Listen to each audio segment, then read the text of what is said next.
Hey champs of Examsnet, welcome to the question series of Examsnet. I hope this series of detailed explanation is helping you a lot. So in today's session we are going to discuss NEET 2015 biology paper and we are 90 questions here. So let's start the session. The first question is from the chapter biological classification and the question is select the wrong statement. So we have to identify the incorrect statement, right? The first statement says that the term contagium vivum fluidum was coined by M.W. Bigerin. So yes, this is a correct statement. Okay. Then the second statement says that mosaic disease in tobacco and AIDS in human being are caused by viruses. So yes, both these diseases are caused by viruses. Then the third statement says that the viroids were discovered by D.J. Ivanovsky. This is incorrect statement. Okay. So who discovered viroids? It was discovered by T.O. Dinier. T.O. Dinier or T.O. Dinier, and the year was 1971.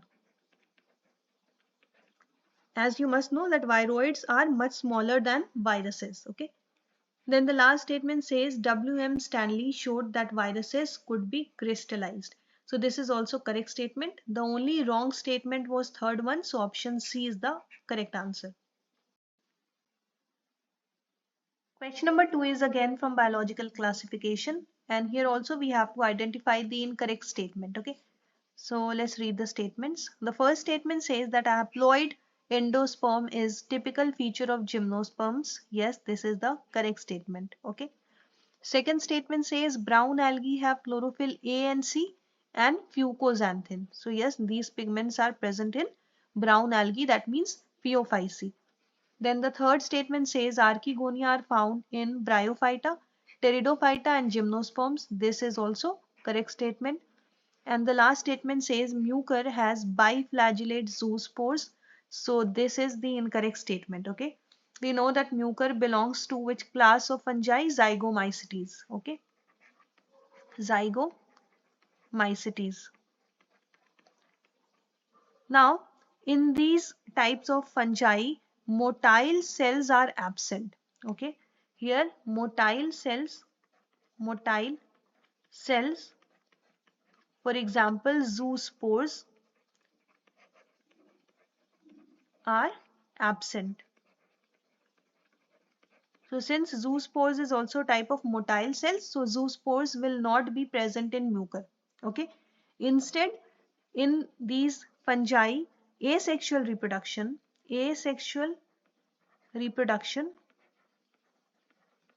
takes place by the formation of non-motile spores known as sporangiospores. Okay. Sporangiospores. And what about sexual reproduction? So sexual reproduction also takes place by the formation of non-motile spores, but these spores are known as zygospores. Both are non-motile spores. Zoospores is a type of motile spores which is absent in mucor. Therefore, the last statement is incorrect. So option D will be the correct answer. Question number 3 is again from the chapter biological classification, and the question is in which group of organisms the cell walls form two thin overlapping shells which fit together. Okay, options are dinoflagellates, slime molds, chrysophytes and euglenoids. So it's very simple, we know the answer will be chrysophytes. Okay, chrysophytes include diatoms and desmids. Diatoms and desmids are the example of chrysophytes. Now what happens? The body of diatoms is covered by transparent siliceous cells. Okay, siliceous, that means made up of silica. Okay, siliceous shells. That means silica is deposited in the cell wall, and this shell is known as frustule. Frustule. Okay. Now this frustule is made up of two valves. One is apitheca, and the other is hypotheca. Now these two valves fit together like in a soap box. Okay. So option C will be the correct answer. Question number 4 says pick up the wrong statement. So let's read the statement. The first statement says that some fungi are edible. So yes, this is a correct statement. Okay, example of edible fungi are morels and truffles. Okay, let's write it down here. Morels and truffles. These are the examples of edible fungi. Then the second statement says nuclear membrane is present in Monera. So this is incorrect because we know that Monera are unicellular and prokaryotic organisms. Okay, these are prokaryotes. And we know that in prokaryotic organisms, nuclear membrane is absent. Therefore, nuclear membrane is absent in the Monera.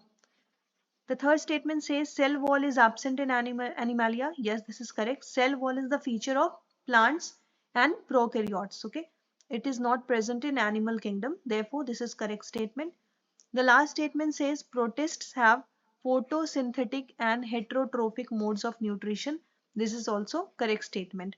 So the only incorrect statement is second one. So option B will be the correct answer.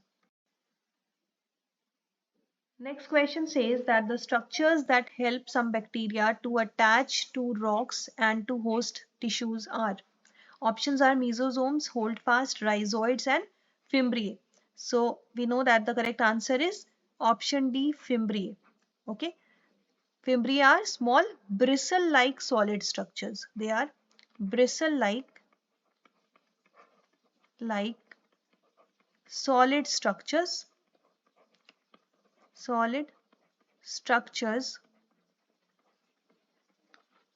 arising from the bacterial cell surface. Okay, bacterial cell surface. There are about 300 to 400 fimbriae per cell. 300 to 400 fimbriae per cell. And their diameter is about 3 to 10 nanometer. 3 to 10 nanometer diameter and 0.5 to 1.5 micrometer length. Okay, these are involved in attaching the bacteria to solid surfaces such as rocks, or they can also attach the body of the bacteria to host tissues. Okay, so option D will be the correct answer. Question number 6 says choose the wrong statement. So we have to identify the incorrect statement. Okay, the first statement says morels and truffles are poisonous mushrooms. So this is incorrect. In one of the previous questions we have also discussed that morels and truffles are examples of edible fungi. Okay, these are edible fungi. Okay, they are used as food, so they cannot be poisonous. Otherwise, they would not have been used as edible fungi, right? And they belong to which class of fungi? Ascomycetes. Ascomycetes, right? Now the second statement says yeast is unicellular and is useful in fermentation. Yes, Saccharomyces is the example. The third statement says penicillium is multicellular and produces antibiotics. This is also correct statement. And the last statement says neurospora is used in the study of biochemical genetics. This is also correct statement. Okay. So out of all the statements about fungi, the one that is incorrect is the first one. So option A will be the correct answer. Now we are at question number 7. It says that cell wall is absent in. Options are mycoplasma, nostoc, aspergillus and funaria. So we know that the last option, funaria, is an example of bryophyte, right? It is a bryophyte. That means it belongs to the kingdom Plantae. And we know that all the plants contain cell wall. They have cell wall which is made up of cellulose. Okay. So funaria, in funaria, cell wall is not absent. It is present and that is made up of cellulose. Okay. It is cellulosic in nature. Then if we come to the third option, aspergillus. So aspergillus is a type of fungi. Okay, it belongs to the kingdom fungi. Okay, and we know that in fungi the cell wall is present and it is made up of chitin. So in aspergillus the cell wall is chitinous. Chitinous. Okay, then if we talk about the first two options, so mycoplasma and nostoc both belong to the kingdom monera.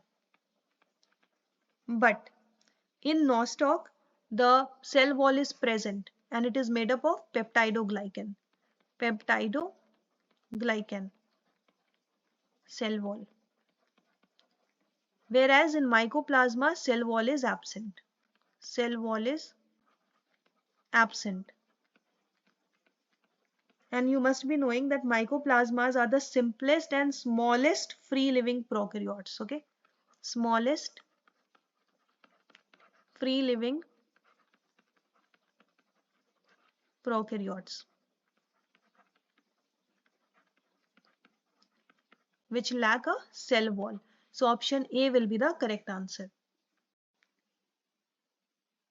Question number 8 says, body having meshwork of cells, internal cavities lined with food filtering flagellated cells and indirect development are characteristics of phylum. Options are mollusca, protozoa, coelenterata and porifera. So this is very simple. The answer will be porifera. Okay. Porifera have meshwork of cells. They have internal cavities that are lined with food filtering flagellated cells. And these cavities are known as spongocoel. Spongocoel. Because these are found in sponges. These are found in sponges, and sponges are nothing but the phylum Porifera. The members are known as sponges. Okay, so option D will be the correct answer. Now we have another question from Animal Kingdom. The question says metagenesis refers to option A, occurrence of drastic change in form during post-embryonic development. Option B, presence of a segmented body and parthenogenetic mode of reproduction. Option C, presence of different morphic forms. And option D, alternation of generation between asexual and sexual phases of organisms. So yes, option D will be the correct answer. Okay, alternation of generation between asexual and sexual phases of an organism is known as metagenesis. Okay, and this process, that means metagenesis, is exhibited by obelia. Obelia, that is a type of coelenterate. Okay, coelenterate. In this, what happens? The polyps reproduce asexually. Okay, asexually. Whereas the other form, that means medusa, is the sexual form. That means they reproduce sexually. And the alternation of generation between these two phases is known as metagenesis. So option D will be the correct answer. Question number 10 says a jawless fish which lays eggs in fresh water and whose ammocetes larva after metamorphosis return to the ocean is. Options are neomyxine, petromyzon, iptetritus and myxine. So the correct answer will be option number B, petromyzon. Okay. Its full name is Petromyzon marinus and it is also commonly known as sea lamprey. Okay. Its common name is sea lamprey. So what happens? It lays eggs in fresh water and then its larva after metamorphosis return to the ocean or the saline water. So option B will be the correct answer. Question number 11 is from the chapter Sexual Reproduction in Flowering Plants and the question is the wheat grain has an embryo with one large shield-shaped cotyledon known as. Options are scutellum, coleoptile, epiblast and coleorhiza. So the correct answer will be scutellum. Okay.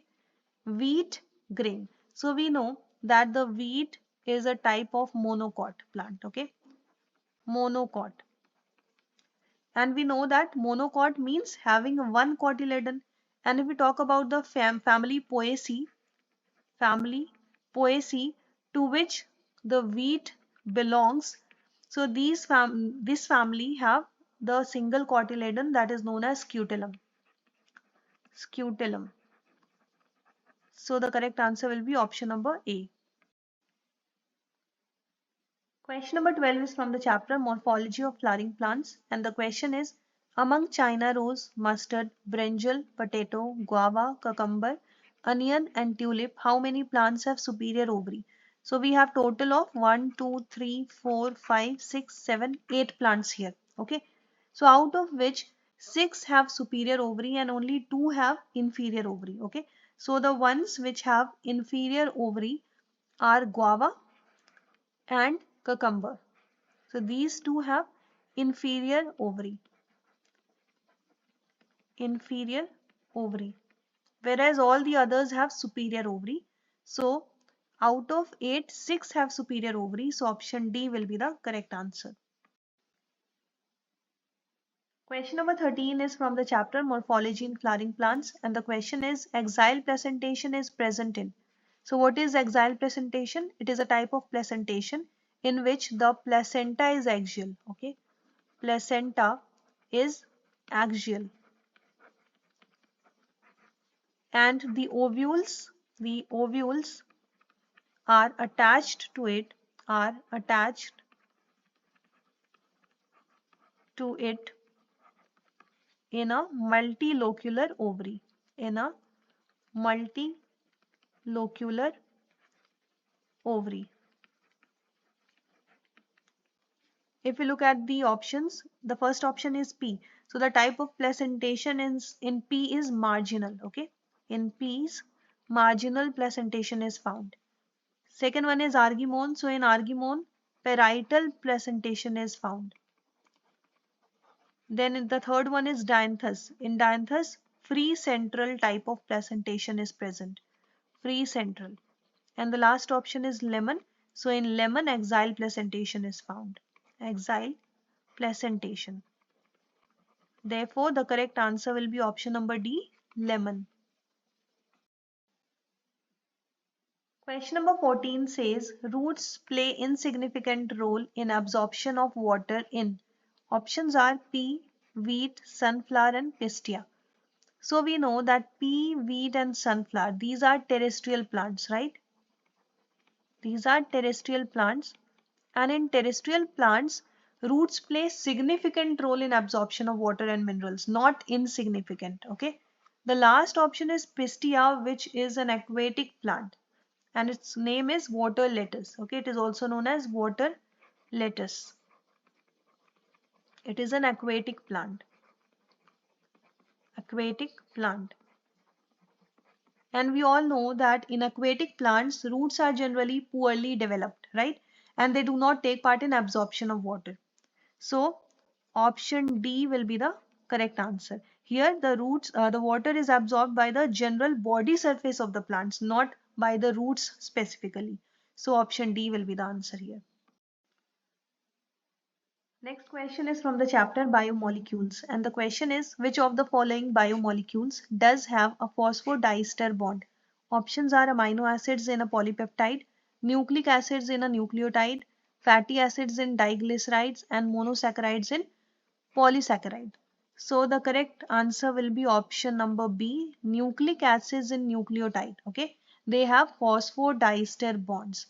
If we talk about other options, the first one is amino acids in polypeptides. So as the name suggests, they have peptide bonds. They have peptide bonds. Fatty acids and diglycerides have which type of bond? Ester bond. Ester bond. The last option is monosaccharides in polysaccharides. So they have glycosidic bond.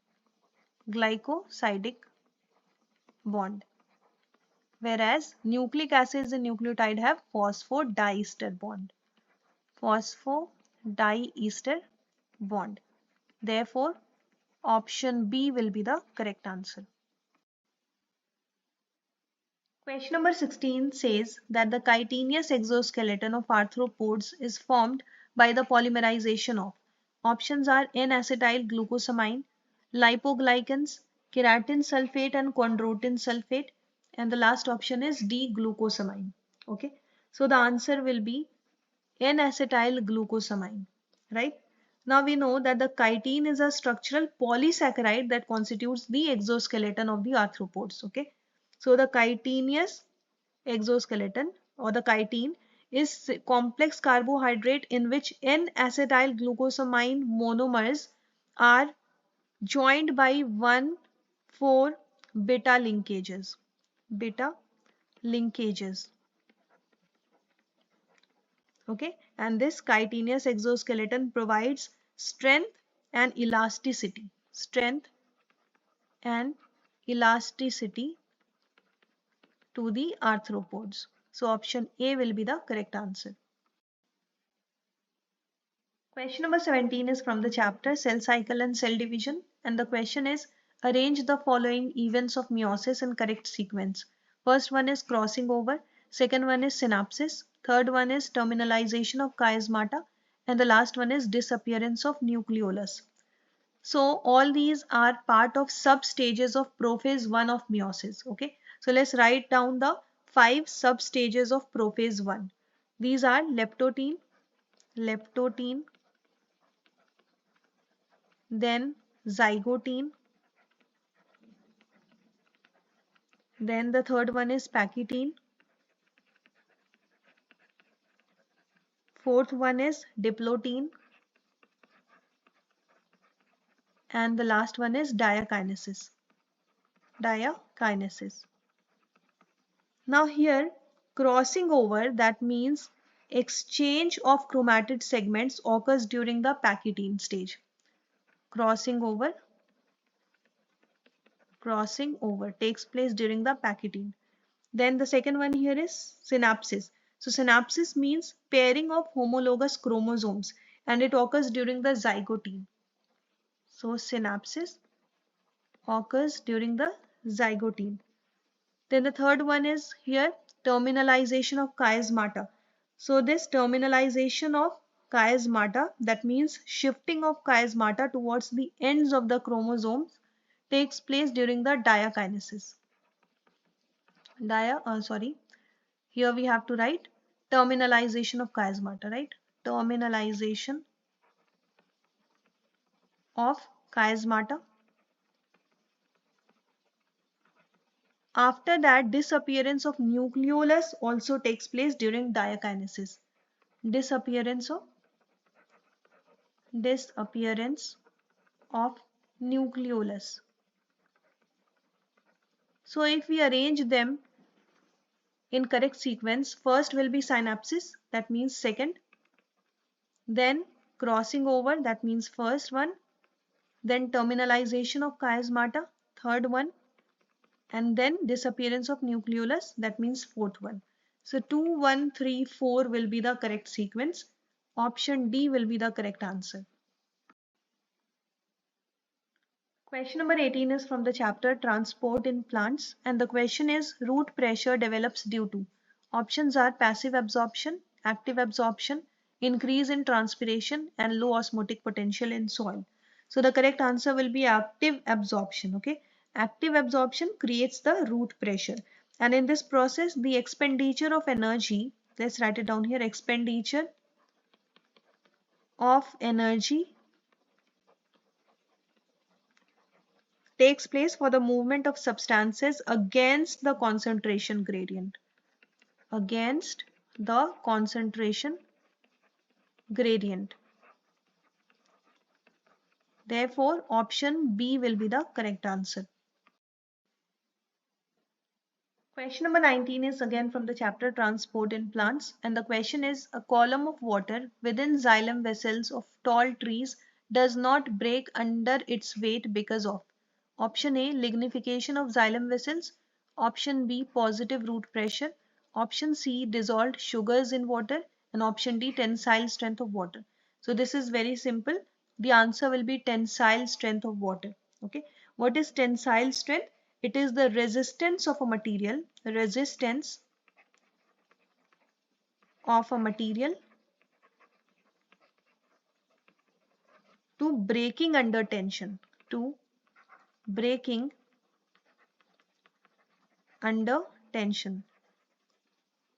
That means even under tension, the material will have the resistance to the break. That means it will not break easily. Okay.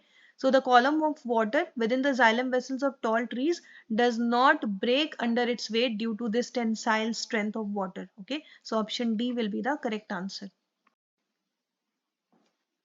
Question number 20 is from the chapter photosynthesis, and the question is the oxygen evolved during photosynthesis comes from water molecules. Which one of the following pairs of elements is involved in this reaction? Option A, magnesium and molybdenum. Option B, magnesium and chlorine. Option C, manganese and chlorine. And option D, manganese and potassium. So we know that during photosynthesis, the photolysis of water is induced by manganese ion and chloride ions. Okay, manganese ion, that means Mn2 plus, and chloride ion Cl minus. So option C will be the correct answer. Question number 21 is from the chapter Mineral Nutrition, and the question is during biological nitrogen fixation, inactivation of nitrogenase by oxygen poisoning is prevented by option A, carotene, option B, cytochrome, option C, leg hemoglobin, and option D, xanthophyll. So the correct answer will be leg hemoglobin. Okay, what is leg hemoglobin? It is a pinkish pigment that is present in the root nodules of legumes. Okay, so let's write it down here. It is a pinkish pigment present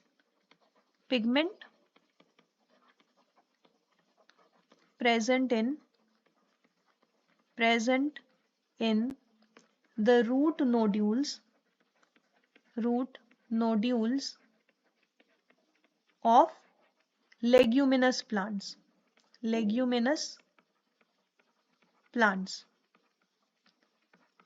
It acts as the oxygen scavenger.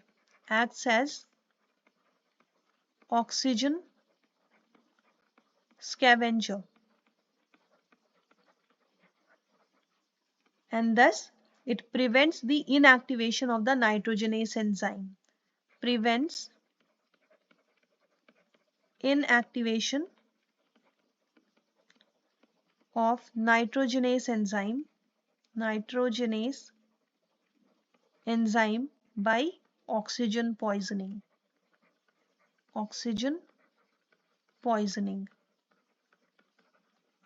So the answer will be leg hemoglobin, that means option number C.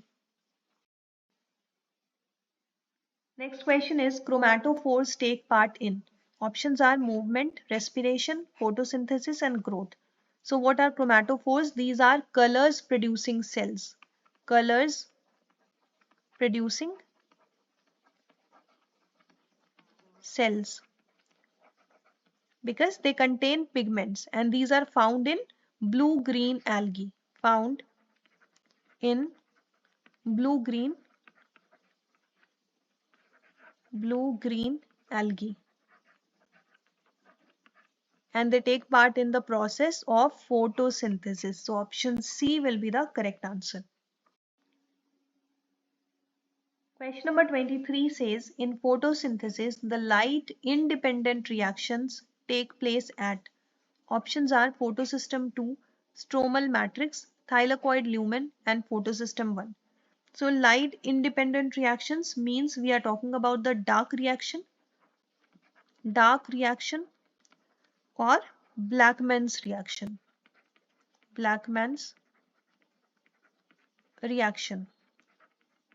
Now we know that these reactions catalyze the assimilation of carbon dioxide into carbohydrates.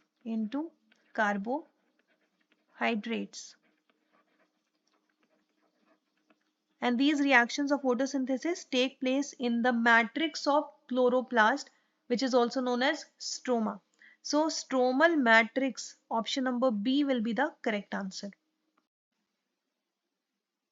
Question number 24 is auxin can be bioassayed by option A, potometer, option B, lattice hypocotyl elongation, option C, Avena coleoptile curvature, and option D, hydroponics. So auxin can be bioassayed by Avena coleoptile curvature. Okay, that means here the plant Avena sativa was used, Avena sativa plant was used. It is also commonly known as oat. Okay, so the coleoptile of this plant was removed and an experiment was done in order to quantify or assay the auxin hormone. Okay, so option C will be the correct answer. Question number 25 is from digestion, and the question is the enzyme that is not present in succus entericus is. Options are nucleosidase, lipase, maltase, and nuclease. So succus entericus means intestinal juice. Okay, intestinal juice. Its pH is 7.8. So it refers to the secretion of glands of the small intestine, and it contains a large number of enzymes in order to digest different components of food such as carbohydrates, proteins, fats, and nucleic acids. Okay, these enzymes include maltase, then isomaltase, then lipase, lactase, then enterokinase,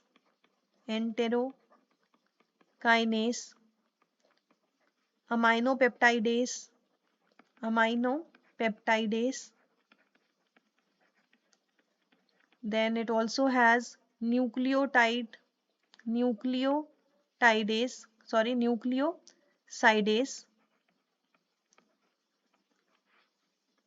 and nucleotidase is also there. Nucleotidase, etc. Okay, so there are a large number of enzymes. So out of the given options, nucleosidase is present in succus entericus, lipase is present in succus entericus, maltase is also present, but nuclease is not found in succus entericus. Therefore, option D will be the correct answer. It is not present in any digestive juice. Question number 26 is again from digestion and absorption. And the question is the primary dentition in human differs from permanent dentition in not having one of the following type of teeth. Options are molars, incisors, canines, and premolars. So we know the dental formula. Dental formula for milk teeth, it is 2102 upon 2102. And if we talk about the permanent teeth, it is 2123 upon 2123. So it is half portion, okay, for half portion. Now the first number represents incisors, second number represents canines, third number represents premolars in both the cases, and the last number represents the molars.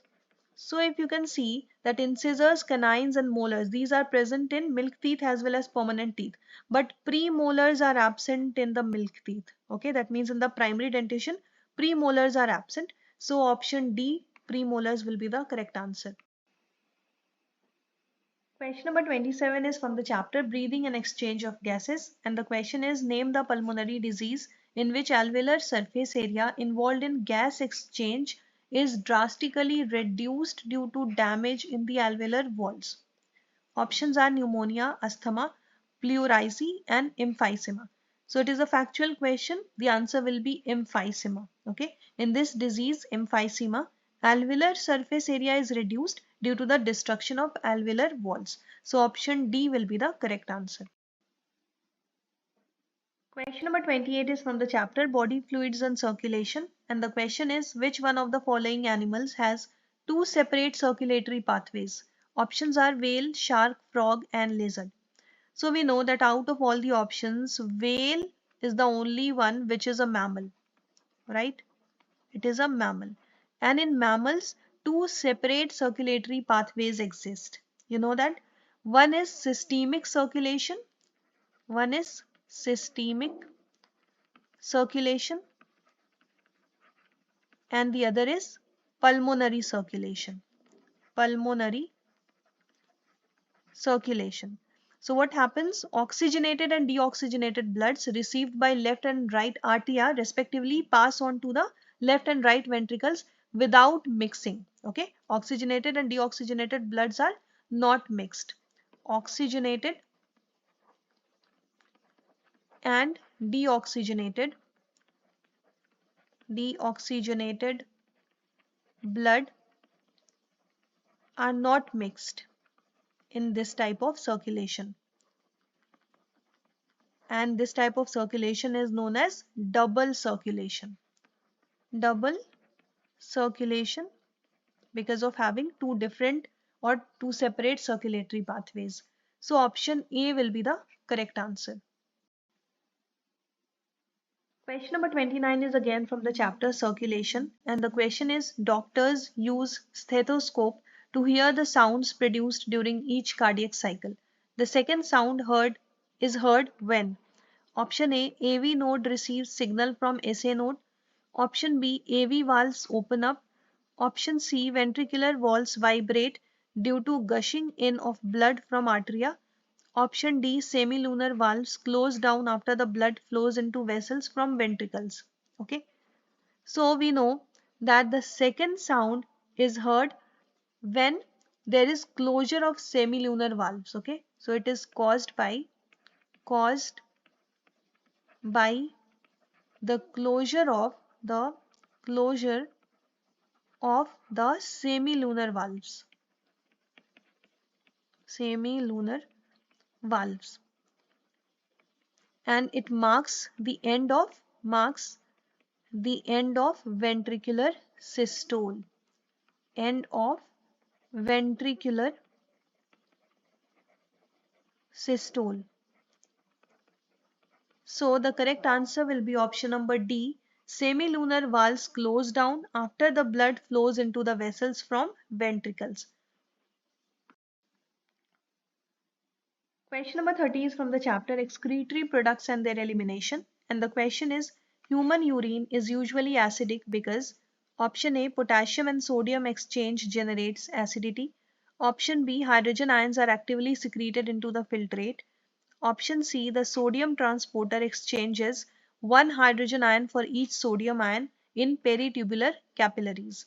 And option D, excreted plasma proteins are acidic.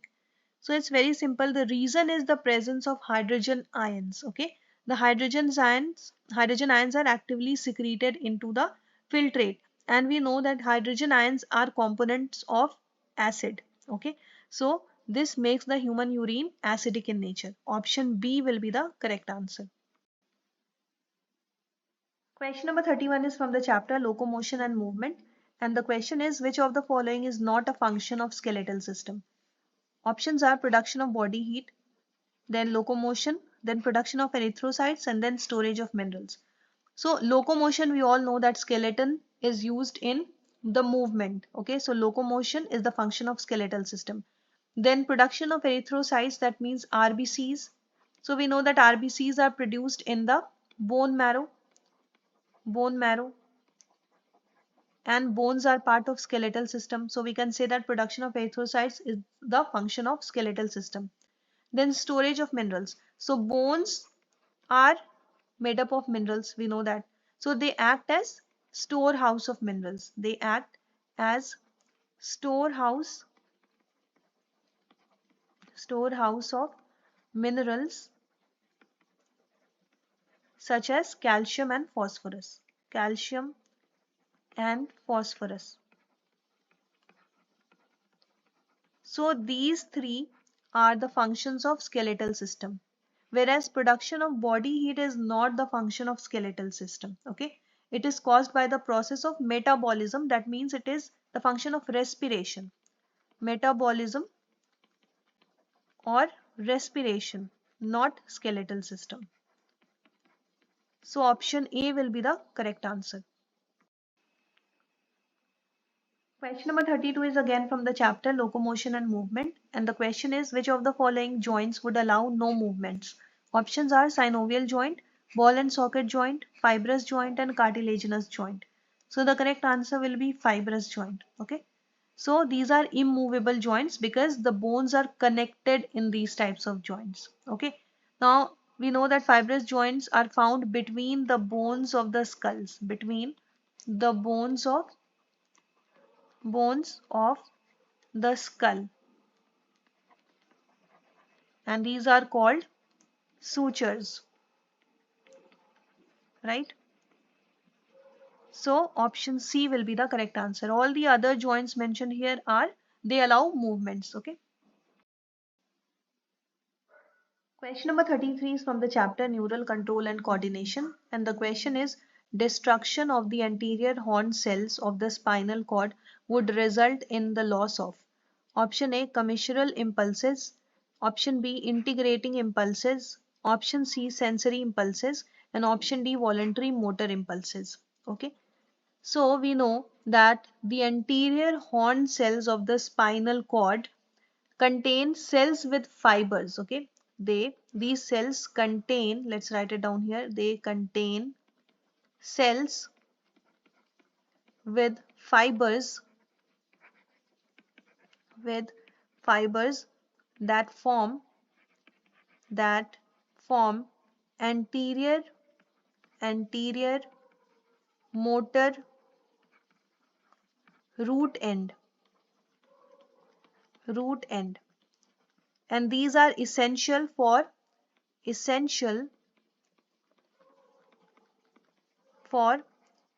voluntary and reflex activity, for voluntary and reflex activity of the muscles they innervate, of muscles they innervate. Therefore, if the anterior horn motor cells are destroyed, then the nerves cannot regenerate and the muscles will never be useful again. Okay, so uh, which thing will be lost? Voluntary motor impulses will be lost. Okay, so option D will be the correct answer.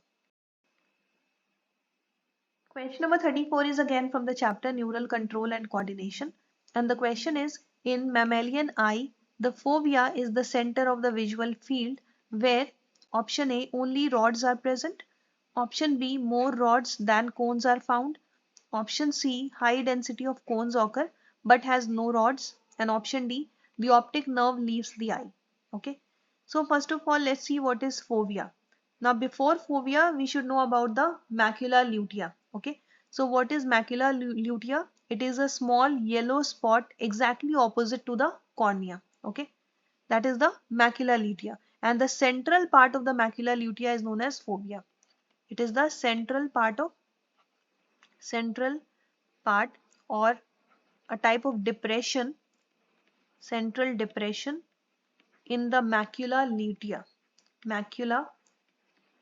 lutea.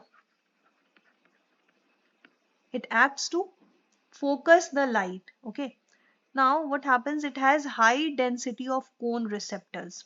So its high density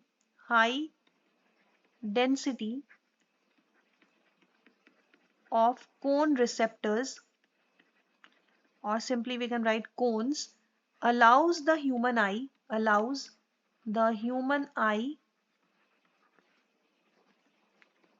to focus on the object, on the object and details within the object, details within the object. As a result, it allows for high visual acuity, high visual acuity. Okay, now although it has high density of cone receptors, it does not have any rods or blood vessels, so it is devoid of rods and blood vessels. So the correct answer will be option number C. High density of cones occur but has no rods. Question number 35 is from the chapter Chemical Coordination and Integration, and the question is which one of the following hormones, though synthesized elsewhere, is stored and released by the master gland? Master gland means pituitary gland. Okay, master gland means pituitary gland. Options are prolactin, then melanocyte stimulating hormone, then antidiuretic hormone, and the last option is luteinizing hormone. So the correct answer will be antidiuretic hormone, that is ADH. Okay. So antidiuretic hormone as well as oxytocin are produced by the hypothalamus. Okay. These are produced by the hypothalamus, but they are stored in the posterior pituitary gland. Stored in posterior pituitary. So option C will be the correct answer. Question number 36 is again from the chapter Chemical Coordination and Integration. And the question is which one of the following hormones is not involved in sugar metabolism? Options are insulin, glucagon, cortisol, and aldosterone. So the answer will be aldosterone. Okay. So this hormone aldosterone is produced by adrenal cortex. Produced by the adrenal cortex. And it plays an important role in the regulation of sodium and potassium ions in the body. Sodium and potassium ions levels in the body. It is not involved in the sugar metabolism, whereas other hormones are involved in sugar metabolism. So option D will be the correct answer. Now question number 37 is from reproduction in organisms, and the question is which of the following pairs is not correctly matched. So here we have to match the mode of reproduction with the correct example. So the first one we have binary fission, that is matched with sargassum. So binary fission is not the correct mode of reproduction for sargassum. In fact, binary fission is it usually takes place in amoeba. This is a very common example. Other than that, we have paramecium and euglena. Okay, in these organisms, reproduction takes place by the binary fission. That means the body is broken down into two different parts. Then we have second one. Here conidia is matched with penicillium. So yes, conidia is the spore that is formed during reproduction in penicillium. So this is correct match. The third one is offset water hyacinth. Yes, offset is the vegetative propagule of water hyacinth. So this is also correct match. In the last one, rhizome is matched with banana. So this is also correct match. Okay. So the only incorrect match is the first one. So option A will be the correct answer. Question number 38 is from the chapter Sexual Reproduction in Flowering Plants, and the question is filiform apparatus is characteristic feature of. Options are allurone cell, synergids, generative cell, and nucellar embryo. Okay. So what is filiform apparatus? It is a mass of finger-like projections of the wall into the cytoplasm. Okay, it is a finger-like projection of the wall into the cytoplasm.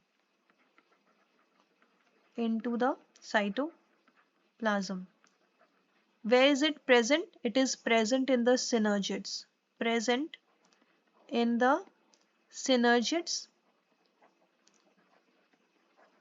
That means the help cells of the embryo sac. Synergids of embryo sac. And in which region? In the micropylar region.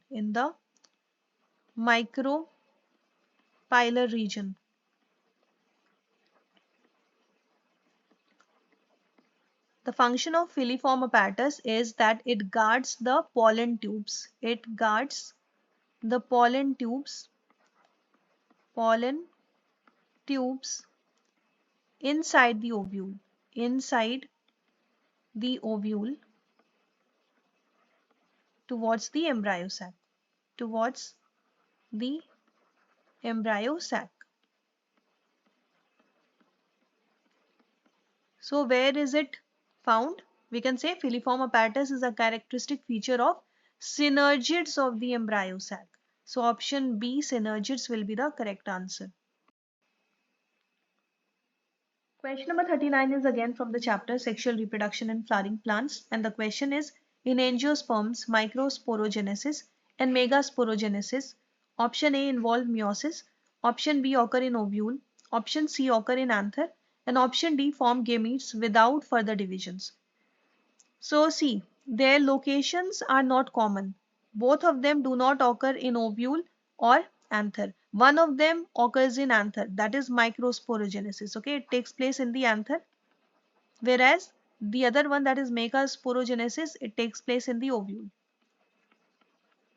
Now in microsporogenesis, let's write it down here. Microsporogenesis, what happens? The formation of microspores takes place. Okay, formation of microspores, microspores, or we can say pollen grains. Microspores are nothing but the pollen grains. Occurs by the meiotic divisions of diploid microspore mother cell or pollen mother cell. Okay, whereas if we talk about the megasporogenesis, which takes place in the ovule, here formation of megaspore takes place. Okay, formation of megaspores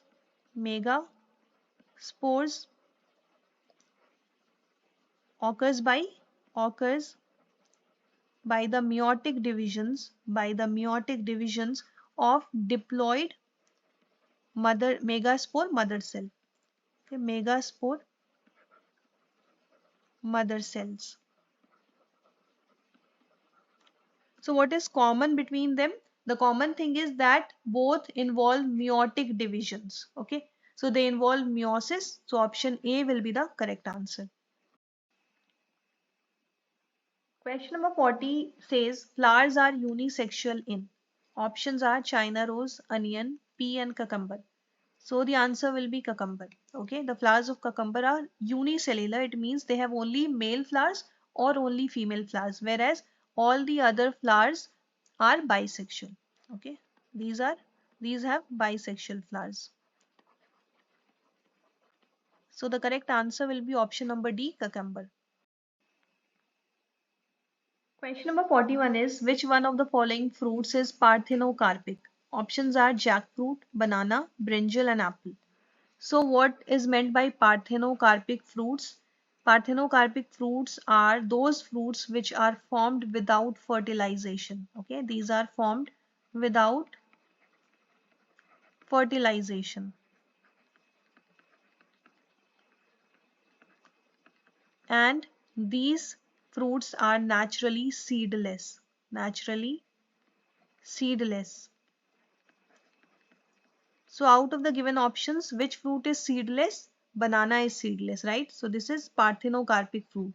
Option B will be the correct answer. Question number 42 says coconut water from a tender coconut is option A innermost layers of the seed coat, option B degenerated nucellus, option C immature embryo, and option D free nuclear endosperm. So this is a very common question that is asked many times in the exam. Okay, we know that coconut water from the tender coconut is nothing but the free nuclear endosperm. Okay, it is consumed by us. So option D will be the correct answer. Question number 43 says male gametophyte in angiosperms produces Option A, single sperm and 2 vegetative cells. Option B, 3 sperms. Option C, 2 sperms and a vegetative cell. And option D, single sperm and a vegetative cell. Okay, so let's see. The protoplast of the male gametophyte, protoplast of the male gametophyte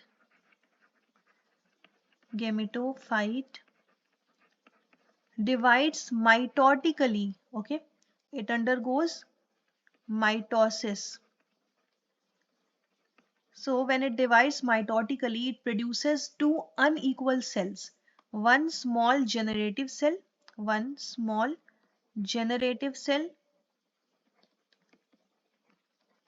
and the other one large vegetative cell. Large vegetative cell. Now this small generative cell further divides to give to produce two non-motile male gametes or sperms. Okay, so it produces two sperms, sperm 1 and sperm 2. So we can see that the male gametophyte in angiosperms produces two sperms and one large vegetative cell. Okay, so option C will be the correct answer, two sperms and a vegetative cell. Let's come to question number 44. It says in human females, meiosis 2 is not completed until option A, uterine implantation, option B, birth, option C, puberty, and option D, fertilization. So what happens? Meiosis 2 is completed only after fertilization. So it is not completed until fertilization. So option D will be the correct answer. Question number 45 says ectopic pregnancies are referred to as option A, implantation of defective embryo in the uterus, option B, pregnancies terminated due to hormonal imbalance, option C, pregnancies with genetic abnormality, and option D, implantation of embryo at site other than uterus. Okay, so the correct answer will be option number D. We know that generally the embryo gets implanted in the uterus, right? But sometimes if it does not get implanted in the uterus, instead it gets implanted into some other part of the reproductive system, then this type of pregnancy is known as ectopic pregnancy. Therefore, option D will be the correct answer.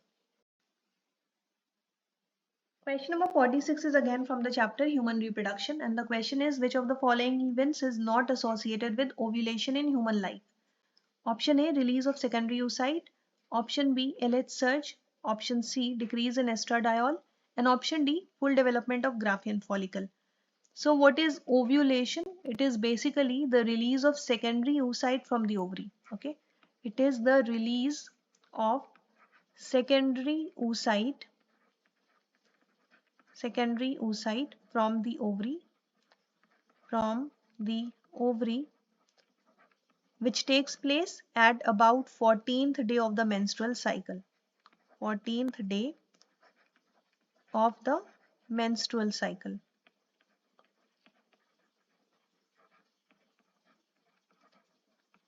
Okay.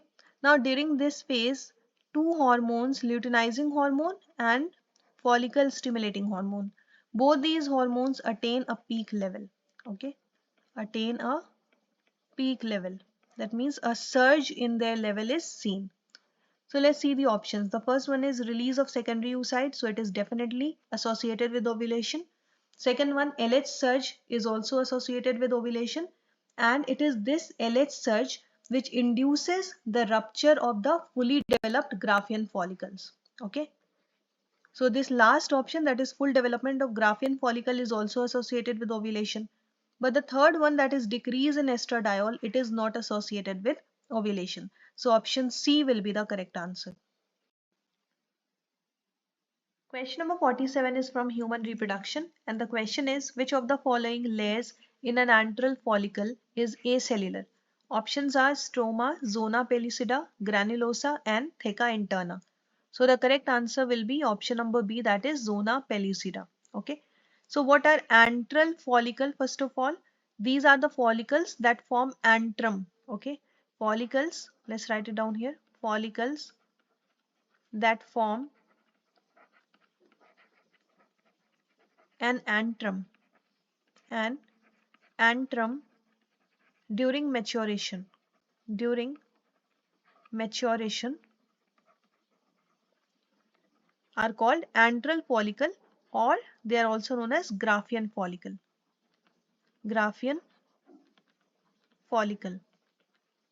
Okay, so during the development of the follicle, a glycoprotein polymer capsule called the zona pellucida. Okay, this is a glycoprotein glycoprotein polymer capsule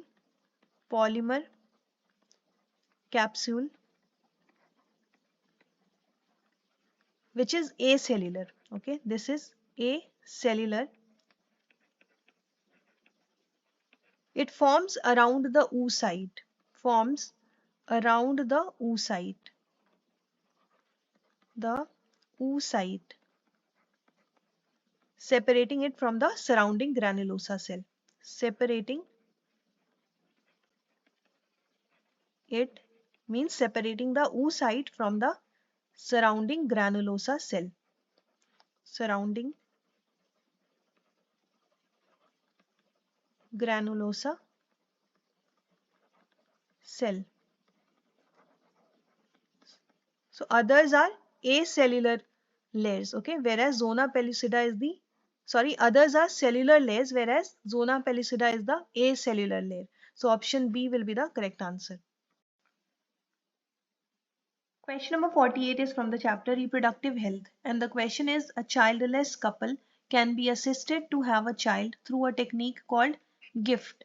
The full form of this technique is, options are gamete intrafallopian transfer, then gamete internal fertilization and transfer, then the third one is germ cell internal fallopian transfer, and the last one is gamete inseminated fallopian transfer. So the correct answer will be gamete intrafallopian transfer, option number A. Okay, it is basically an assisted reproductive technology in which both the sperms and the unfertilized oocytes, let's write it down here, both the sperms and the unfertilized oocyte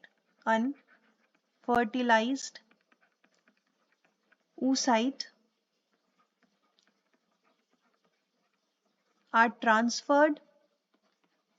These are transferred into the fallopian tubes. Into the fallopian tubes. So the fertilization takes place inside the female body. Okay, fertilization takes place in vivo. That means inside the female. So option A will be the correct answer. Question number 49 is from the chapter Molecular Basis of Inheritance, and the question is, which one of the following is not applicable to RNA? Options are complementary base pairing, then 5' phosphoryl and 3' hydroxyl ends, then heterocyclic nitrogenous bases, and then Chargaff's rule. So the answer will be Chargaff's rule because it is valid or applicable only for double-stranded DNA molecule. Okay, for double-stranded DNA molecule. Now, what does Chargaff's rule state? It says that there is always equality in the quantity between the bases adenine and thymine. Okay, so the quantity of adenine is equal to that of thymine, and also there is equality in quantity between the bases guanine and cytosine. So guanine is equal to the number of cytosine. That means if we find the ratio of adenine and thymine, that will be equal to the ratio of guanine and cytosine. That means it will be 1 because the amounts of adenine and thymine is same, so the ratio will be 1, and the amount of guanine and cytosine is also same, so it will also be equal to 1. Okay, this is because the complementary base pairing occurs between the adenine and thymine and also between guanine and cytosine. Okay, so the complementary base pairing is not possible in case of single-stranded RNA. This is the reason why Chargaff's rule is not applicable for RNA molecule. So option D will be the correct answer. Question number 50 says Balbiani rings are sites of. Options are polysaccharide synthesis, lipid synthesis, RNA and protein synthesis, and nucleotide synthesis. So the correct answer will be RNA and protein synthesis. Okay. So what are Balbiani rings? These are large structures or puffs at the polytene chromosomes. At the polytene chromosomes. As you might know that polytene chromosomes are not found in humans or other mammals. These are found in dipterans, insects, and some other arthropods. Okay. Now, at these polytene chromosomes, Balbiani rings are found which are site of active RNA synthesis. Okay. These are the locations where active RNA synthesis takes place. RNA synthesis. Therefore, option number C will be the correct answer. Question number 51 says, identify the correct order of organization of genetic material from largest to smallest. So here we have four types of genetic material: chromosome, genome, nucleotide, and gene. So which one is largest? The largest one is genome, because genome is the complete set of the genetic materials. Okay, so let's write it down here. It is the complete set of the genetic material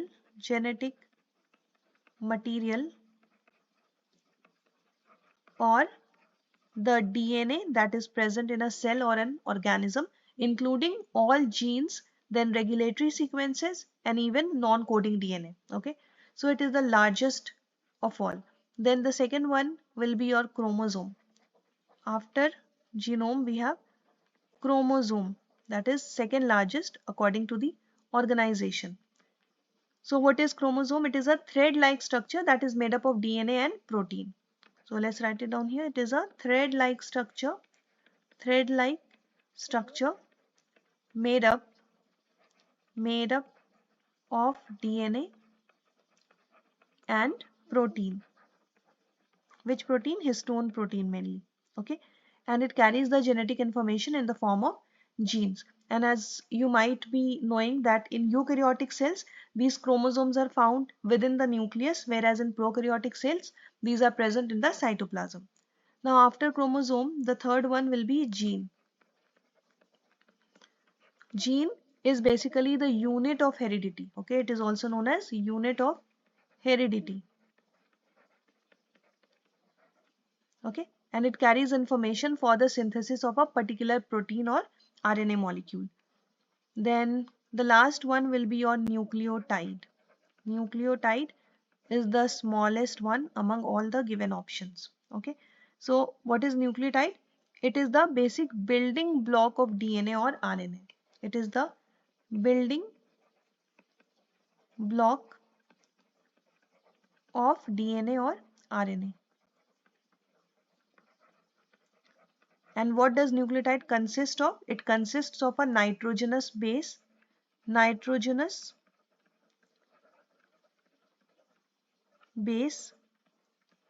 then a sugar molecule,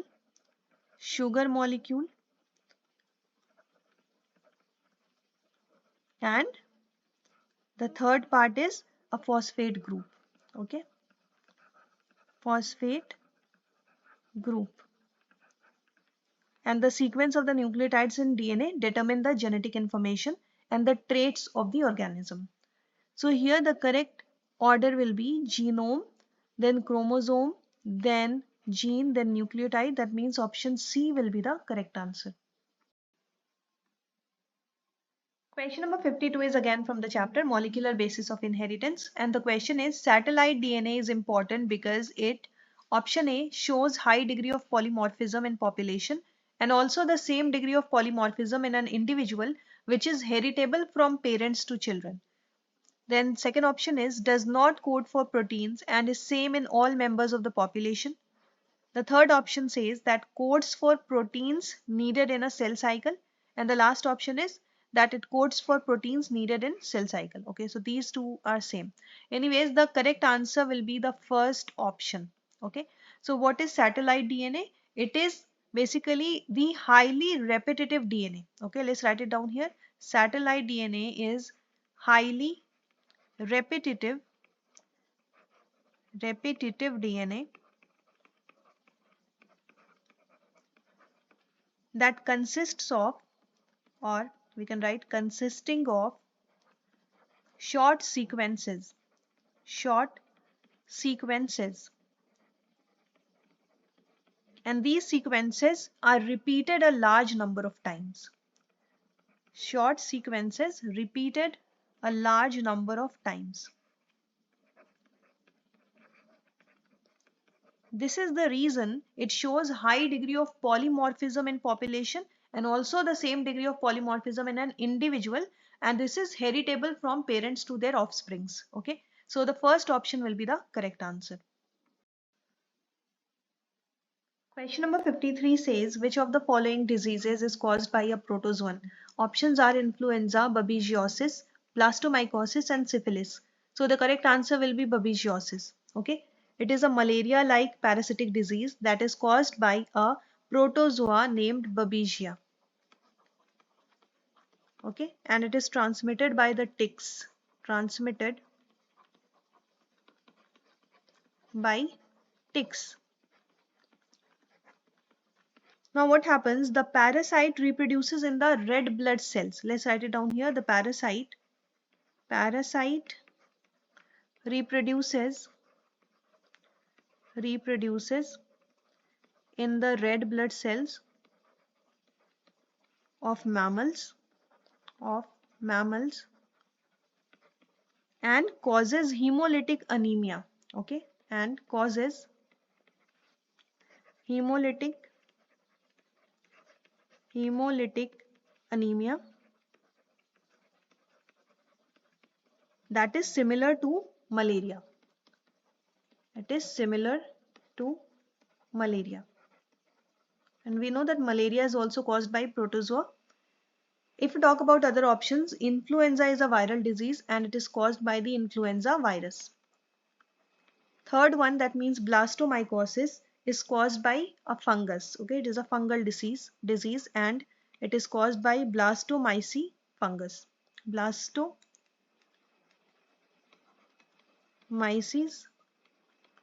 fungus. And the last one, syphilis, is a sexually transmitted infection that is caused by a bacteria. It is caused by a bacteria that is Treponema pallidum. Treponema pallidum.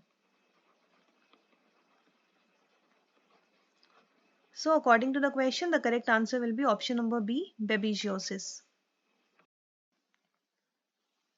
Now we have question number 54. If you suspect major deficiency of antibodies in a person, to which of the following would you look for confirmatory evidence? Options are fibrinogen in plasma, hemocytes, serum albumins and serum globulins. So the answer will be serum globulins. Okay, what are serum globulins? These are a group of proteins that are found in the blood plasma, right? Let's write it down here. Group of proteins found in blood plasma. Found in blood plasma.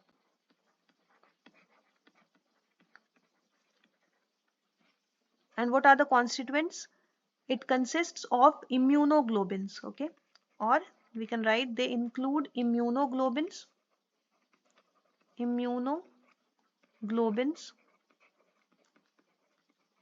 that are type of antibodies, as well as other proteins that are involved in the immune functions. Other proteins involved in immune function.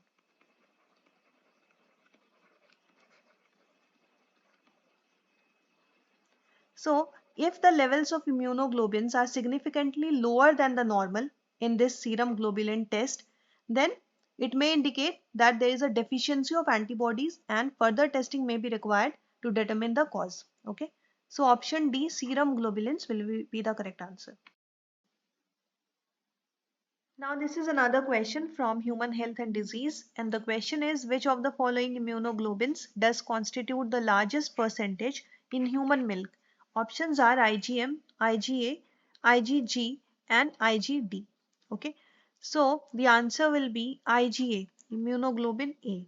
Okay, this is the second most abundant class of immunoglobulins. Second most abundant abundant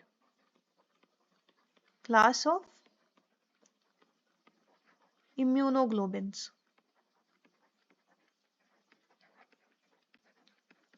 and it is found in sweat, tears, saliva, mucus, then gastrointestinal secretions,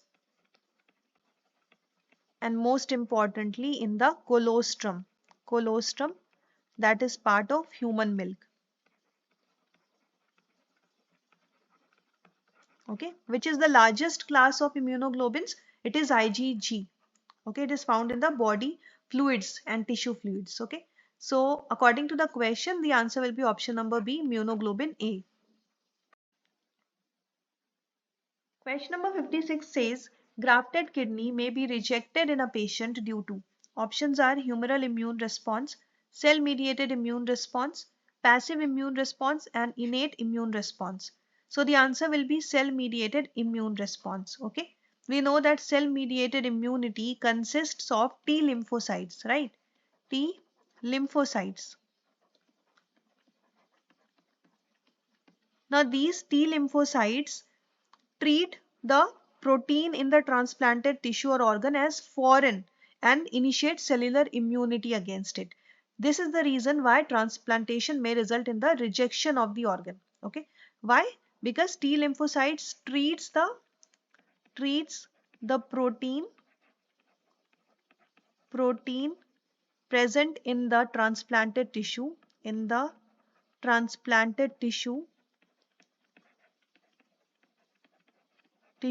as foreign material, as foreign, and then it initiates the cellular immunity against it. Okay, initiates cellular immunity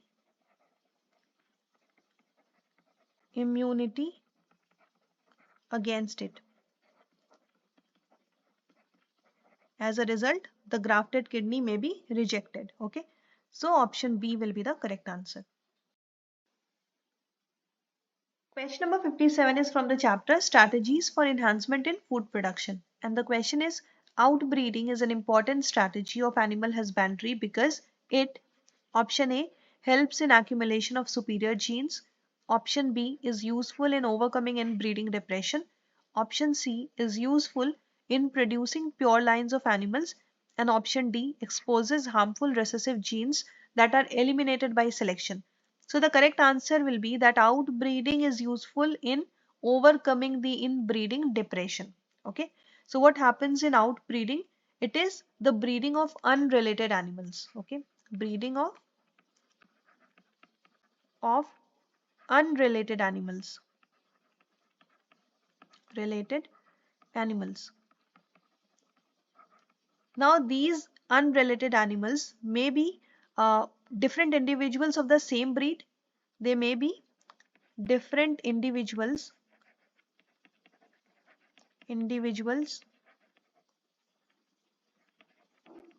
of the same breed but having no common ancestors. Then they may be from different breeds,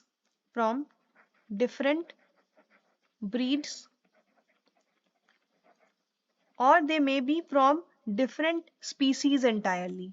Okay, different species. In any case, they are very helpful. That means this process of outbreeding is very important for overcoming the inbreeding depression. So option B will be the correct answer. Now question number 58 is very simple. Protoplast is a cell, option A, undergoing division. Option B, without plasma membrane. Option C, without nucleus. And option D, without cell wall. So we know that protoplast is nothing but a cell that is without a cell wall. Okay. If you remove the cell wall, then everything other than the cell wall inside the cell is the protoplast. Okay. So option D will be the correct answer. Question number 59 is from the chapter Microbes in Human Welfare. Here we have to match the list of microbes with their importance. Okay. So the first one is Saccharomyces cerevisiae, which is a fungus. Okay. And we know that it is helpful in the commercial production of ethanol. So A will be matched with number 3. Then second one, Monascus purpureus. This is also a type of fungus and it is used in the production of blood cholesterol lowering agent, and the name of that blood cholesterol lowering agent is statin. So B will be matched with number 4. Then the third one is Trichoderma polysporum. So this fungus is used in the production of immunosuppressive agent. Example is cyclosporin A. Cyclosporin A. Okay, this is an immunosuppressive agent that is produced by Trichoderma polysporum. So C will be matched with number 1. And the last one is Propionibacterium shermani.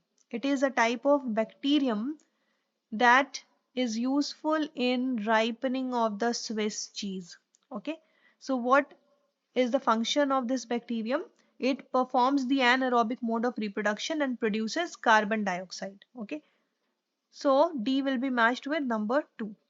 So according to this, the correct answer will be option number B. Okay, second option is the correct answer. Next question is from the chapter Biotechnology, Principles and Processes. And the question is, the DNA molecule to which the gene of interest is integrated for cloning is called. Options are transformer, template, vector and carrier. So the answer will be vector. Okay, what is vector?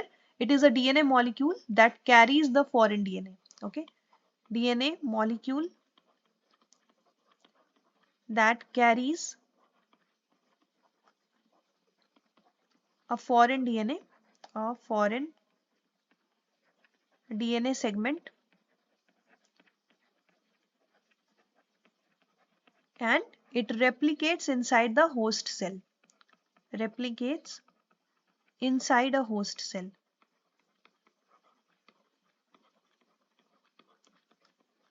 So using these vectors, gene of interest can be transferred, okay, to the host.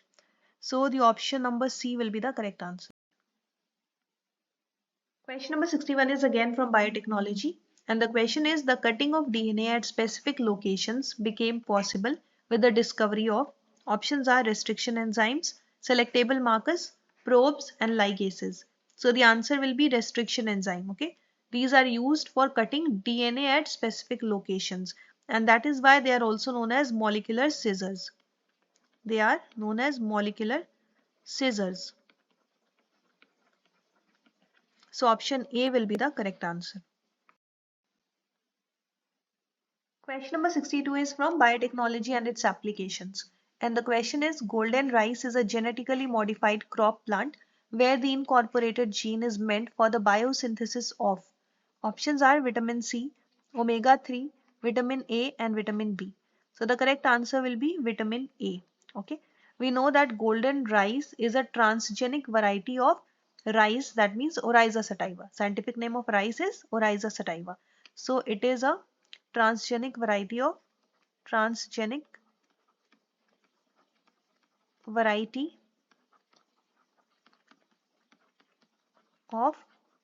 Oryza sativa. That is the scientific name of rice. Okay. Now it contains good quantities of beta carotene. Beta carotene, which is an inactive state of vitamin A. Okay. It is an inactive form of vitamin A. Okay, therefore this beta carotene is the principal source of vitamin A. Source of vitamin A. because when it gets activated, it becomes vitamin A. Okay.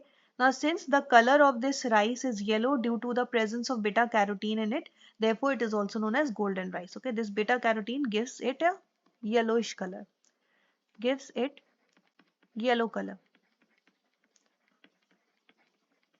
due to which it is known as golden rice. So option C, vitamin A, will be the correct answer. Question number 63 says the introduction of tDNA into plants involves option A, altering the pH of the soil, then heat shocking the plants. Option B, infection of the plant by Agrobacterium tumefaciens. Option C, exposing the plants to cold for a brief period. And option D, allowing the plant roots to stand in water. So the correct answer will be that the introduction of tDNA into plant involves infection of the plant by the Agrobacterium tumefaciens. Okay, so this bacterium transfers this tDNA into the plant. Okay, so option B will be the correct answer. Question number 64 is from the chapter Organisms and Population, and the question is, in which of the following interactions both partners are adversely affected?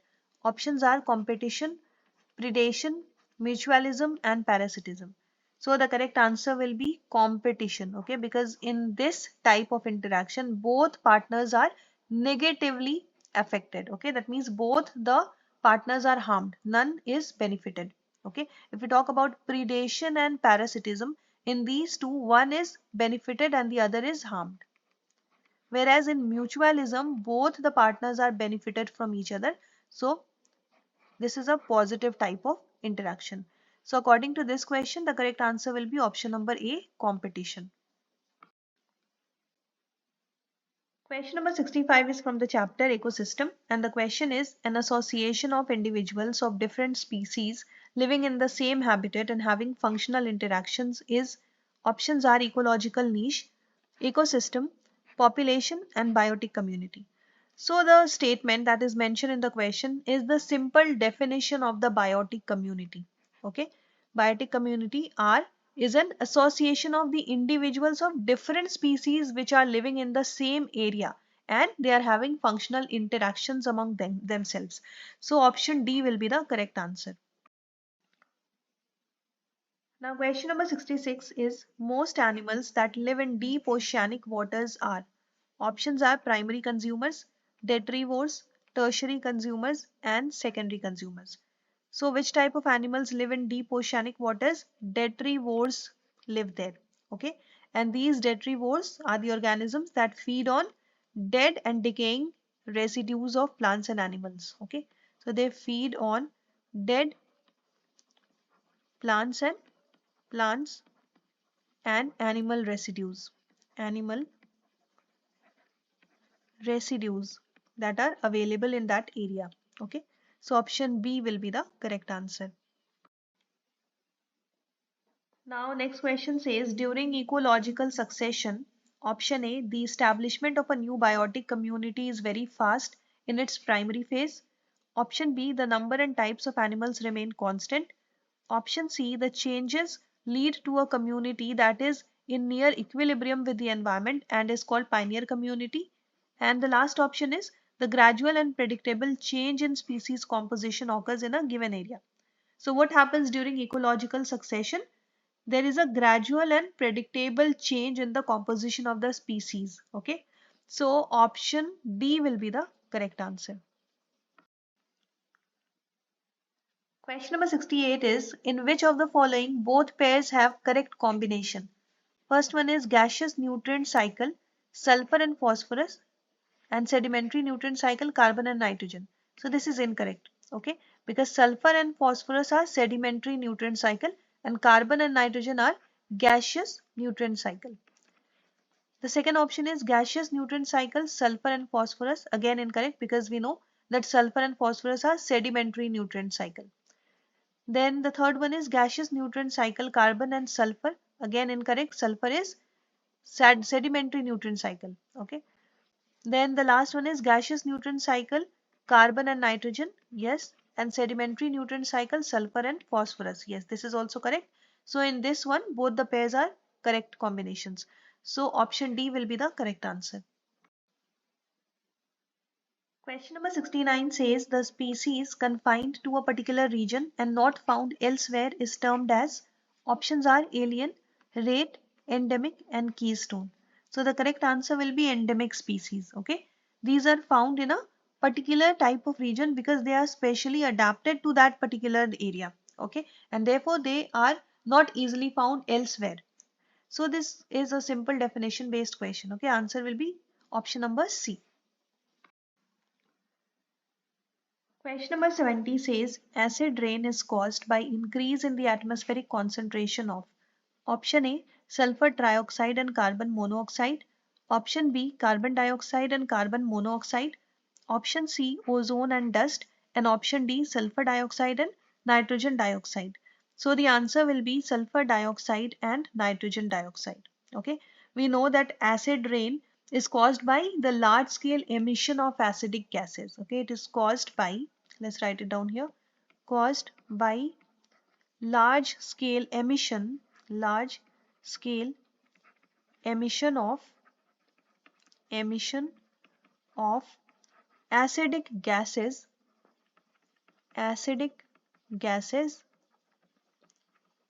into the atmosphere, into the atmosphere from the thermal power plants, from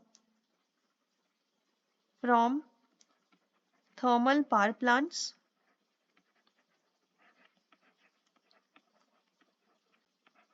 then industries and automobiles as well. Industries and automobiles. Okay. Now the common emissions are that of sulfur dioxide, then nitrogen oxides, then there are volatile organic compounds as well. Okay, volatile, specifically volatile organic carbons,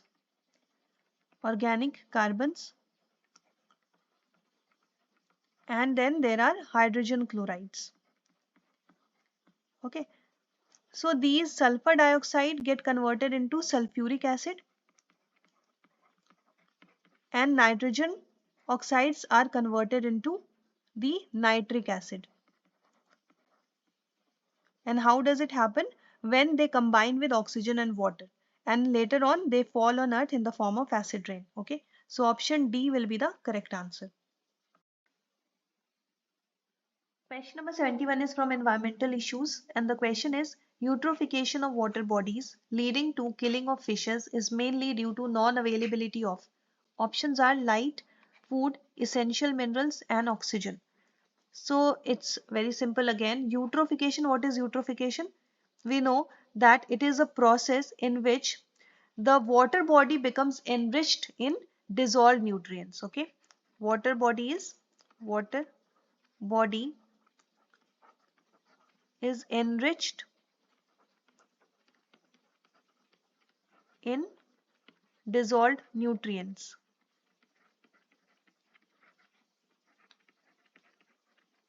That means there is plenty of nutrients dissolved in the water body.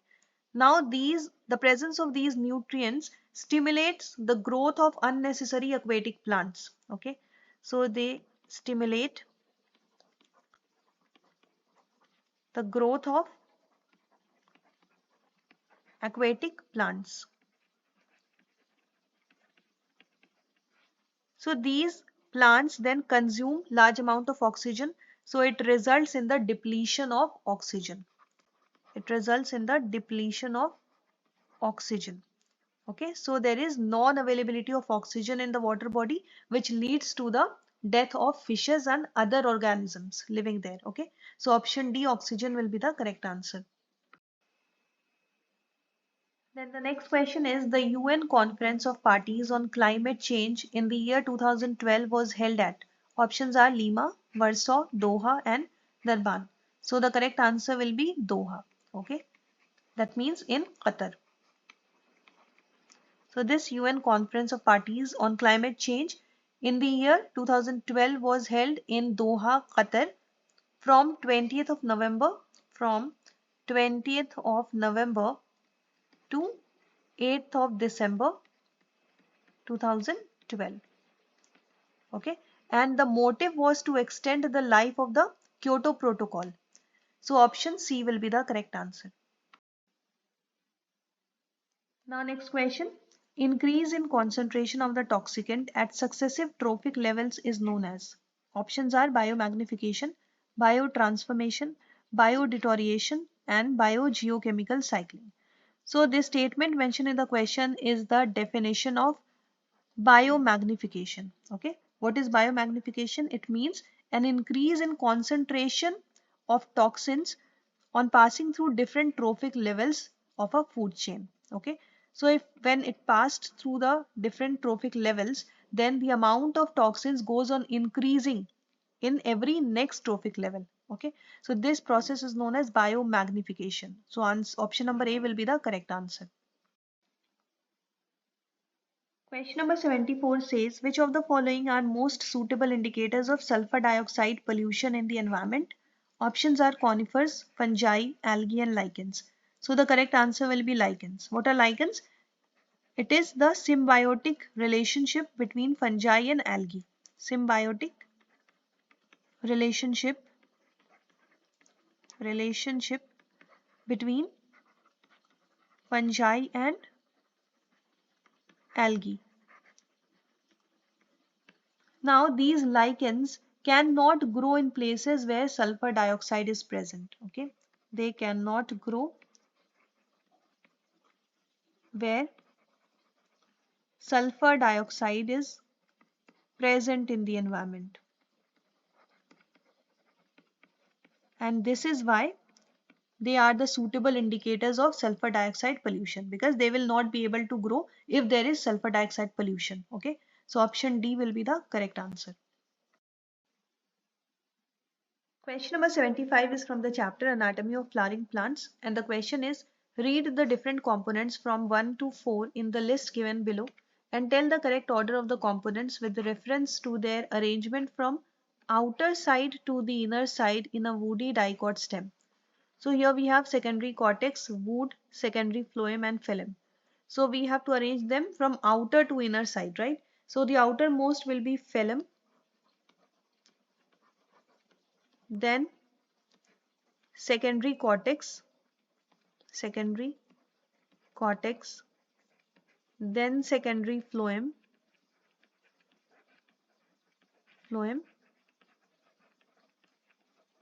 and then comes the wood. Okay, as you would know that wood are of two types, autumn wood and spring wood. Okay, so this is the correct arrangement. That means 4, then 1, then 3, then 2. 4, 1, 3, 2 will be the correct order. 4, 1, 3, 2. Option number B will be the correct answer. Question number 76 is from the chapter Structural Organization in Animals, and the question is, the body cells in cockroach discharge their nitrogenous waste in the hemolymph mainly in the form of, options are urea, potassium urate, calcium carbonate and ammonia. So the correct answer will be potassium urate. Okay, what is the excretory organ in cockroaches? It is Malpighian tubules. Okay, Malpighian tubules. Now these Malpighian tubules extract the metabolic wastes like potassium urate, sodium urate, okay, potassium urate, then there are sodium urate as well, sodium urate, then water is there and carbon dioxide is also there. So they extract these things from the blood. Okay, then a large amount of water and bicarbonates of potassium and sodium are reabsorbed by the cells of Malpighian tubules and then transferred to the blood. Okay, so the correct answer will be option number B, potassium urate. Question number 77 is again from Structural Organization in Animals, and the question is, the function of the gap junction is to, option A, facilitate communication between adjoining cells by connecting the cytoplasm for rapid transfer of ions. small molecules and some large molecules. Then the second one is separate two cells from each other. Third one is stop substance from leaking across a tissue. And the last one is performing cementing to keep neighboring cells together. So the correct answer will be option number A. Okay, this is the correct explanation of the gap junction. Option A will be the correct answer.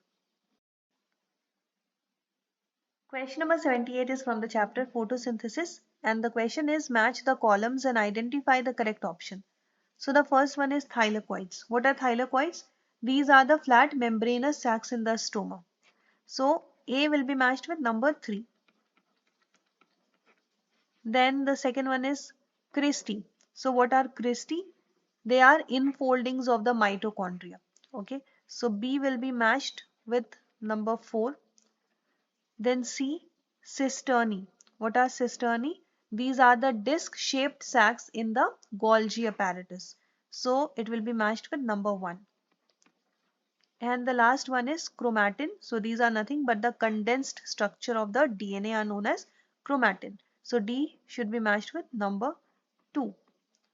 So which will be the correct option? The third one, option number C, is the correct answer. Question number 79 is from the chapter Cell, and the question is which of the following structures is not found in a prokaryotic cell? Options are mesosome, nuclear envelope, ribosome and plasma membrane. So it's very simple. We all know that prokaryotic cell is characterized by the absence of an organized nucleus. Okay, so there is absence of an organized nucleus.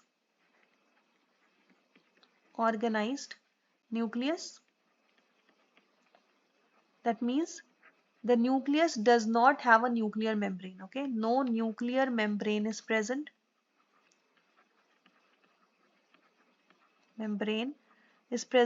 That means the DNA will be naked without a nuclear envelope and it will lie variously coiled in the cytoplasm. Okay, other than the well organized nucleus, they also lack membrane bound organelles. Membrane bound organelles are also absent here. But they have mesosomes, plasma membrane as well as 70S ribosome. Okay, prokaryotic cells have 70S type of ribosome. So nuclear envelope is not found, so option B will be the correct answer. Question number 80 is again from the chapter Cell, and the question is cellular organelles with membranes are. In the first option we have endoplasmic reticulum, then ribosomes and then nuclei. So ribosomes do not have membrane. Okay, they lack a membrane. So it will not be the correct answer. In the third and fourth options as well, we have ribosomes. So these two will be incorrect. In the second option, we don't have ribosome. We have lysosome, Golgi apparatus and mitochondria. These are membrane bound organelles. So option B will be the correct answer. Question number 81 is again from the chapter Cell, and the question is which of the following are not membrane bound? Options are ribosomes, mesosomes, lysosomes and vacuoles.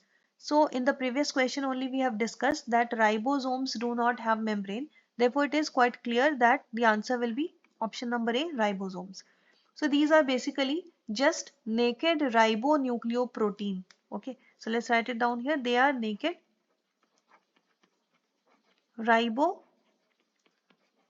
nucleoprotein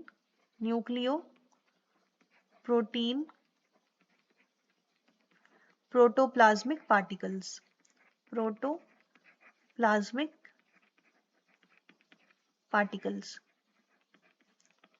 and they do not have a membrane. So option A will be the correct answer. Question number 82 is from the chapter Biological Classification, and the question is the imperfect fungi which are decomposers of litter and help in mineral cycling belong to. Options are ascomycetes, phycomycetes, basidiomycetes and deuteriomycetes. So which class of fungi is known as imperfect fungi? Deuteriomycetes. Okay, and they are decomposers of litter and also help in mineral cycling. So option D will be the correct answer. Now question number 83 is from the chapter Evolution, and the question is industrial melanism is an example of. Options are neo-Lamarckism, neo-Darwinism, natural selection and mutation. So the correct answer will be natural selection. Okay. What is meant by melanism? Melanism means dark pigmentation. Okay. It means dark pigmentation. So industrial melanism is basically an evolutionary process. Let's write it down here. It is an evolutionary process or evolutionary effect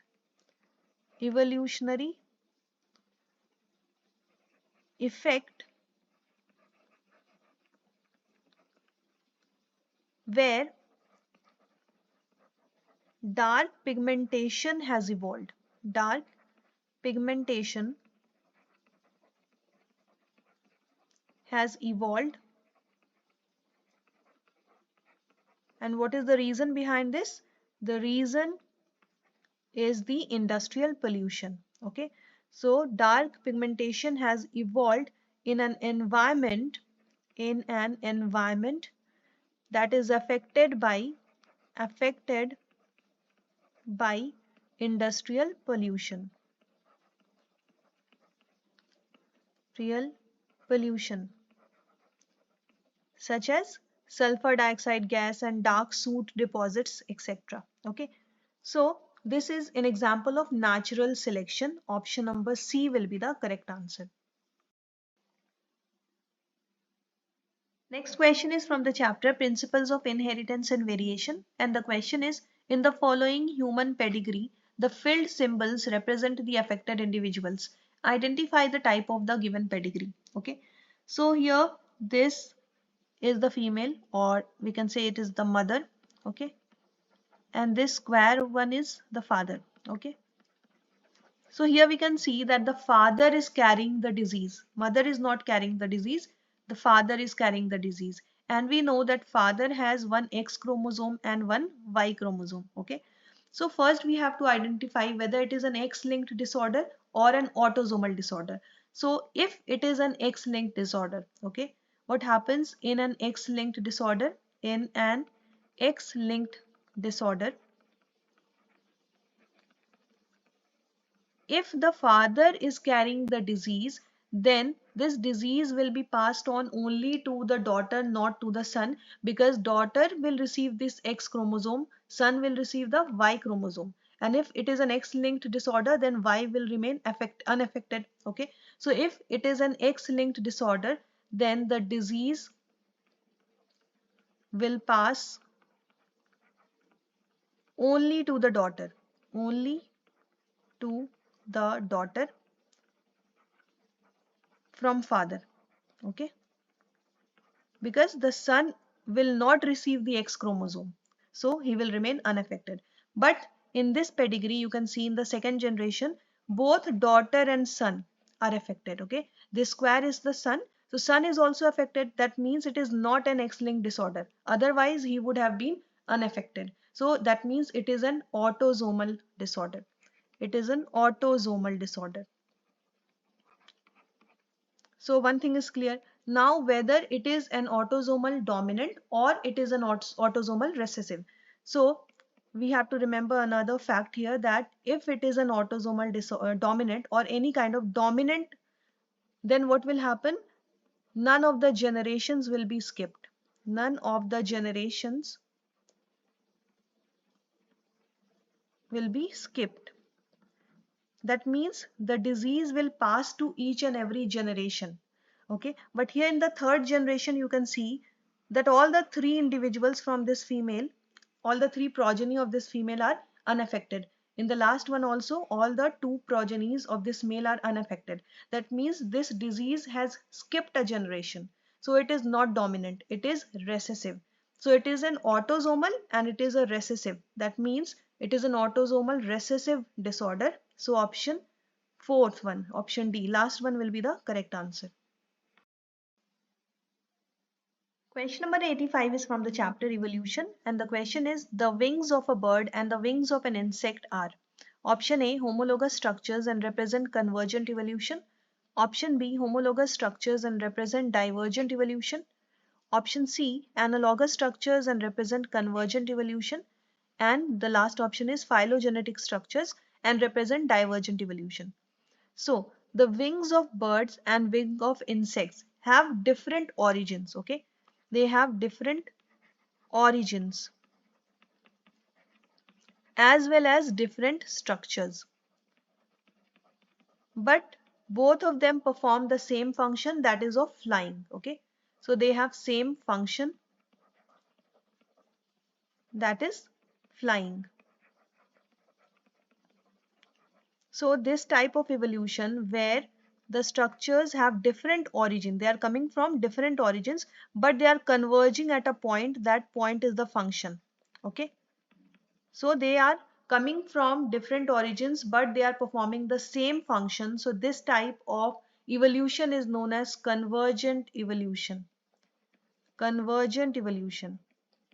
That means coming from different points but converging at a common point. Okay, and that common point is the function. So the type of evolution will be convergent evolution, and these type of structures are known as analogous structures. Analogous structures. So these are analogous structures that represent convergent evolution. So option C will be the correct answer.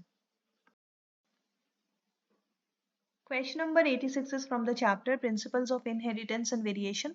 And the question is, in his classic experiments on pea plants, Mendel did not use option A, flower position, option B, seed color, option C, pod length, and option D, seed shape. Okay.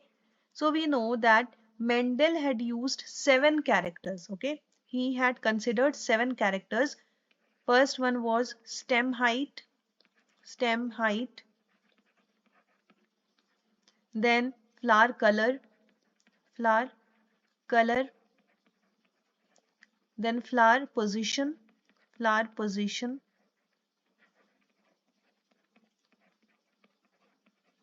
then pod shape, pod color, seed shape, and then seed color. Okay, so these were the 7 characters considered by Mendel in his classic experiments on pea plants. Okay, so out of the given options, which one will be the correct answer? Pod length. This was not considered by Mendel. Okay, the stem length was considered, the height of the stem, but not pod length. So option C will be the correct answer. Question number 87 is again from the chapter Principles of Inheritance and Variation, and the question is, a gene showing codominance has option A, both alleles independently expressed in the heterozygote, option B, one allele dominant on the other, option C, alleles tightly linked on the same chromosome, and option D, alleles that are recessive to each other. So the correct answer will be that a gene showing codominance will have both the alleles independently expressed in the heterozygote. Okay, option A will be the correct answer. This is the correct definition of the codominance. Now question number 88 is again from the same chapter, that means Principles of Inheritance and Variation, and the question is, a pleiotropic gene, option A, controls multiple traits in an individual, option B, is expressed only in the primitive plants, option C, is a gene evolved during Pliocene, and option D, control a trait only in combination with another gene. So the simple fact about the pleiotropic gene is that it controls multiple traits in an individual. Okay, so option A will be the correct answer. Now question number 89 says the term linkage was coined by, options are Walter Sutton, T.H. Morgan, T. Boveri, and G. Mendel. Okay, so this is a factual question. We know that the term linkage was coined by T.H. Morgan. So option B will be the correct answer. And now the last question is again from the chapter Principles of Inheritance and Variation, and the question is, a color blind man marries a woman with normal sight who has no history of color blindness in her family. What is the probability of their grandson being color blind? Okay, So we know that color blindness is an X-linked disorder, right? It is an X-linked disorder. That means this disease will be carried by the X chromosome. Okay. Now here the man is color blind. So out of the two chromosomes, the X chromosome will carrying the carrying the disease. That means color blindness. This is the genotype of the man. Now he marries a woman with normal sight who has no history of color blindness. So none of the X chromosomes of the woman will be carrying the disease. So it will be a normal XX type of genotype. Okay. So let's see how many children or how many progeny will carry the disease. So if we see the cross, this is the genotype of the male, that means XC and Y. XC means the X chromosome is carrying the gene for color blindness. Then the female has XX, simple, normal XX. So if we see the cross, here we have XXC, then here we have XY, here XXC again, and here XY. So you can see XY means male progeny. So none of the male progenies are affected. Okay. Male progeny, that means sons, are not affected. Whereas if we see the daughters, so both the daughters are carrier for the gene. Okay. But these will not be color blind because only one of the X chromosome is carrying the gene. If both would carry, then they would be color blind. But they are just the carrier. So daughters are carrier here. Daughters are carrier of the disease. So there will be 50% chance for the grandson. Okay, that means for next generation, there will be 50% chance to carry the disease. Because we don't know that which of the X chromosome will be received by the son. Okay, if the X chromosome carrying the gene for color blindness is received, then the son will be color blind. If not, if the other X chromosome is received, then he will not be color blind. Okay, so there is 50% chance. So 50% chance means 0.5 is the probability. So option B will be the correct answer. Okay, so here we complete all the biology questions from NEET 2015 paper. We will be back with another session very soon. Till then, keep learning, keep scoring high. For a better understanding, I would suggest you to practice same questions from our website www.examsnet.com. And for more information, please download our app from the link given in the description box. Thank you so much.